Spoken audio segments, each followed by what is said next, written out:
That happened. That really happened. We are not going to have a Supreme Court that will overturn Roe versus Wade. There will be no more Antonin Scalia's and Samuel Alito's added to this court. We're not going to repeal health reform. Nobody is going to kill Medicare and make old people in this generation or any other generation fight it out on the open market to try to get themselves health insurance. We are not going to do that. We're not going to give a 20% tax cut to millionaires and billionaires and expect programs like food stamps and kids' health insurance to cover the cost of that tax cut. We're not going to make you clear it with your boss if you want to get birth control under the insurance plan that you're on. We are not going to redefine rape. We are not going to amend the United States Constitution to stop gay people from getting married. We are not going to double Guantanamo.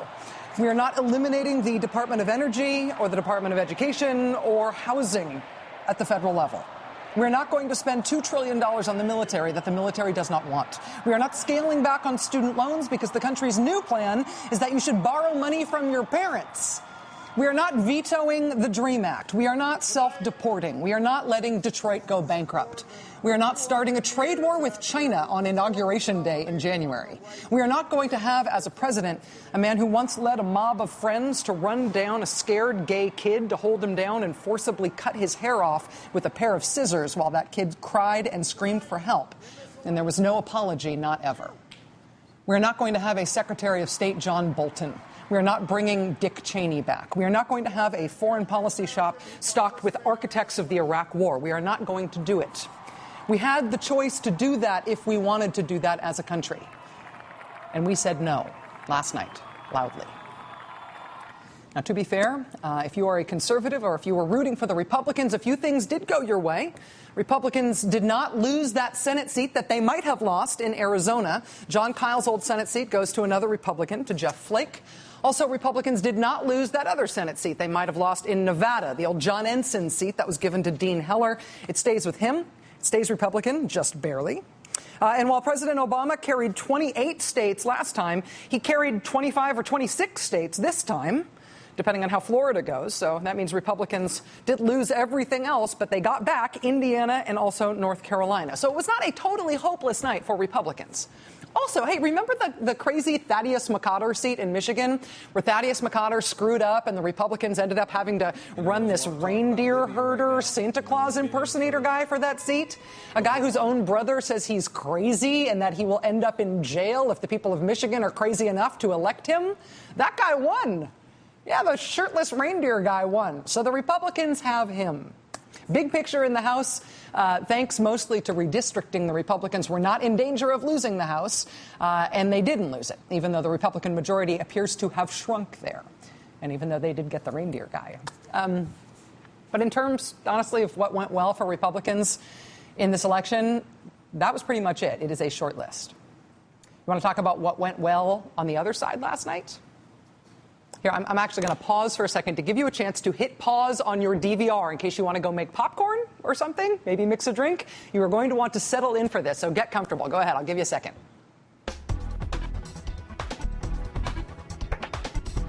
Okay. You back? Ready? Here we go. So last night, the Democratic senator who was supposed to be the most endangered incumbent in the country not only won, she won by 16 points. Republican Senator Scott Brown of Massachusetts, who was so stuffed with hedge fund money that he burped credit default swaps. Scott Brown lost by a lot to the nation's foremost authority on the economic rights of the middle class. After marriage rights for same-sex couples were voted down in state after state after state for years, more than 30 times in a row, this year, all change. In Maine, they voted on marriage equality and they voted for it. In Maryland, they voted on marriage equality and they voted for it. In Minnesota, they were asked to vote against marriage equality and Minnesota refused to ban it. In Washington state, the vote is not called yet. They are still counting the vote, and we will be watching it closely. But if you are on the pro-gay right side in Washington state, it should be noted that it is looking pretty good. In Iowa, anti-gay activists were sure that they were going to turf out a judge for ruling in favor of marriage equality. They had done it before to a bunch of other judges. They had been successful every time they had tried before, but not this one, not this time. Judge Wiggins in Iowa keeps his seat. Nevada elects its first African-American congressman this year. America gets our first openly gay United States senator. America gets our first ever Asian-American woman senator from Hawaii. Her seat in the House, I should note, gets filled by this woman, a Democratic Iraq War veteran. I'm going to tell you right now that her name is Tulsi Gabbard because she is on the fast track to being very famous someday. Tulsi Gabbard. Speaking of Iraq War veterans, Tammy Duckworth, veteran helicopter pilot. She lost both of her legs in Iraq. She is going to Congress, and she is sending home the opponent who mocked her for her war record, Joe Walsh.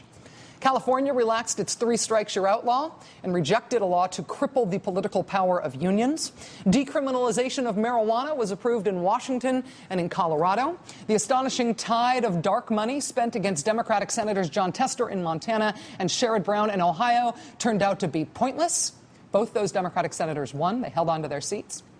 Democrats won a Senate seat in North Dakota, of all places, a seat that nobody thought they could win. All of these states that had this hugely aggressive total Republican takeover from the 2010 elections, Ohio and Wisconsin and Michigan and Pennsylvania and Virginia and Florida, all of those states that went so red in state government in these past couple of years and that then had these big fights inside their states over how Republicans were governing there. In Ohio, Wisconsin, Michigan, Pennsylvania, Virginia, and we will see about Florida. Last night, not only did Republicans lose the presidential election in every single one of those states, Republicans lost the Senate race in every single one of those states, too. Sherrod Brown, Tammy Baldwin, Debbie Stabenow, Bob Casey, Tim Kaine, Bill Nelson. Depending on Florida, a Democratic sweep of the presidency and definitely a Democratic sweep of the Senate races in those states that the GOP was so excited to have supposedly turned red in a way that was going to stick. Last night, Democratic women swept every major office in New Hampshire.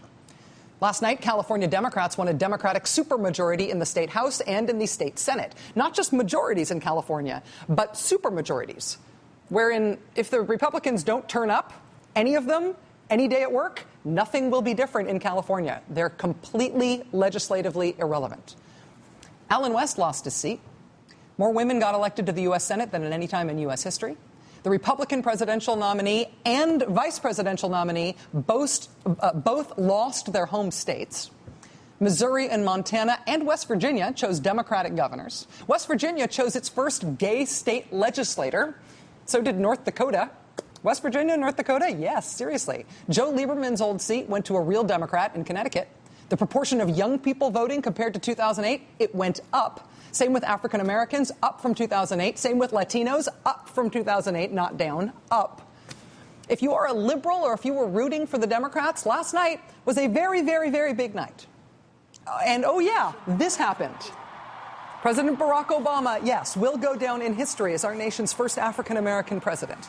But he will also go down in history as the most successful Democratic presidential candidate since FDR. President Bill Clinton got reelected, too, I know, but only Barack Obama got reelected with not just big electoral college margins, but also with majority wins in the popular vote. Twice.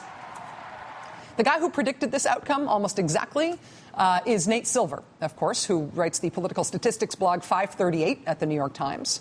For accurately predicting, it appears, the exact outcome of the race, and I mean down to every single state. We'll see about Florida. Nate was, of course, pilloried on the right and by right-leaning Beltway media types, including Politico.com, for having the audacity to print what his poll averages told him was about to happen. But Nate was right. The polls were right. Even without Florida being decided, we now know that President Obama won in pretty much exactly the way the state-by-state polls said he was going to win. He won with more than 300 electoral votes. It was not magic. It was just math. Math that was completely invisible to the political right. I believe the minimum result will be 53-47 Romney, over 300 electoral votes, and the Republicans will pick up the Senate. I base that on just years and years of experience. The wild card in what I've projected is I'm projecting Minnesota to go for Romney. I think Ohioans vote with their wallets. That's why I think Romney's going to win on Tuesday. Carl, I'm actually with you.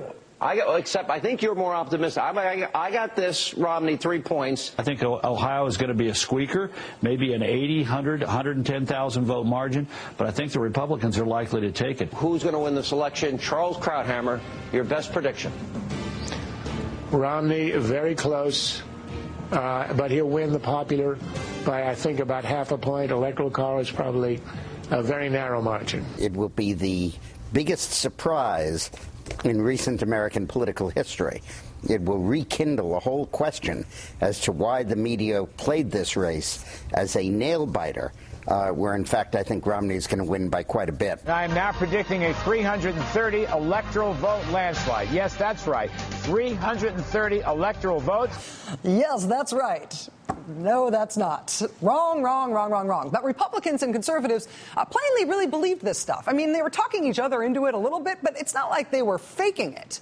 They were so sure they would win. They were so sure that these polls must be wrong and that they must be right. And when the real math of the real world came barreling out of the dark at them last night, they hid from it. They could not believe it. Fox News can now project that President Obama will win the crucial battleground state of Ohio. That's the one we've all been waiting for. And there's a question now about, what does that mean, panel? I mean, does that mean that's the presidency? Do you believe that Ohio has been settled? No, I don't. I got the director of the Ohio campaign for Romney on the other end of the line refreshing the page every few seconds. I think this is premature. We got to be careful about calling things when we have like 991 votes separating the two candidates and a quarter of the vote yet to count. Well, folks, thanks. So maybe not so fast. Here's what we're going to do. Karl Rove said that we should figure out what the deal is with this decision desk. The decision desk is in a different place. Megan, I will escort you down the steps here so you can go interview them. All right. Watch your step. Thank you. Thank you. I don't want to fall there you go. in front of all these millions of people. Okay. Megan is going to go to the decision desk and interview them. They're way down the hall. So we'll do a little interrogation and see if they stand by their call. This is the decision desk. Now we're in the heart of the decision desk room. You tell me whether you stand by your call on Ohio, given the doubts Karl Rove just raised. We're actually quite comfortable with the call in Ohio. What do you make of it, Chris? There just aren't enough Republican votes left. Percent certainty.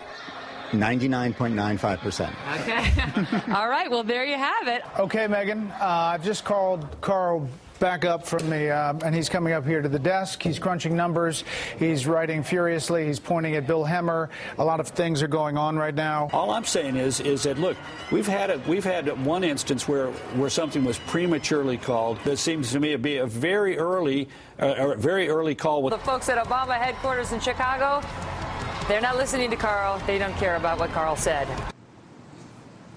Ohio really did go to President Obama last night, and he really did win. And he really was born in Hawaii. And he really is legitimately President of the United States, again. And the Bureau of Labor Statistics did not make up a fake unemployment rate last month. And the Congressional Research Service really can find no evidence that cutting taxes on rich people grows the economy. And the polls were not skewed to oversampled Democrats. And Nate Silver was not making up fake projections about the election to make conservatives feel bad. Nate Silver was doing math. And climate change is real. And rape really does cause pregnancy sometimes. And evolution is a thing.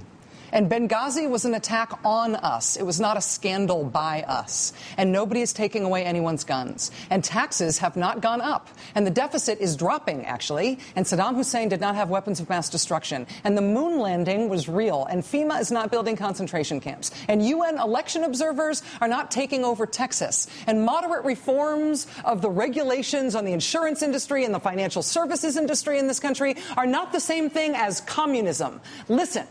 Last night was a good night for liberals and for Democrats for very obvious reasons. But it was also possibly a good night for this country as a whole.